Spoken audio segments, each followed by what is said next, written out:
પંચમહાલના ધોધંબા તાલુકાના પંચાયતની બેઠક ફાળવણીમાં અન્ય પછાત વર્ગ એટલે કે ઓબીસી સમાજને અન્યાય થયાનો આક્ષેપ કરવામાં આવ્યો છે।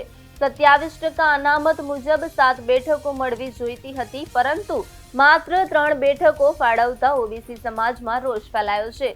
આ મામલે આગેવાનોએ ધોધંબા મામલતદાર કચેરીએ રાજ્ય ચૂંટણી આયોગ દ્વારા ધોધંબા તાલુકા અને જિલ્લા પંચાયતની ચૂંટણીઓ માટે જાહેરનામું બહાર પાડવામાં આવ્યું છે। ત્યારે ધોધંબા તાલુકા પંચાયતની કુલ 26 બેઠકો છે, જેમાંથી આવેદનપત્રમાં જણાવ્યા મુજબ તાલુકામાં ઓબીસી સમાજની વસ્તી આશરે 70% જેટલી છે, જેમાં 27% અનામત મુજબ ઓબીસી સમાજને 7 બેઠકો તો ઓછામાં ઓછી મળવી જ જોઈએ, પરંતુ વર્તમાન ફાળવણીમાં ફક્ત 3 બેઠકો આપવામાં આવી છે। આ ફાળવણી સામે ઓબીસી સમાજના પ્રતિનિધિઓ અને સામાજિક કાર્યકરો અને રાજકીય આગેવાનો દ્વારા ધોધંબા મામલતદાર સમક્ષ આવેદનપત્ર આપી રજૂઆત કરવામાં આવી હતી।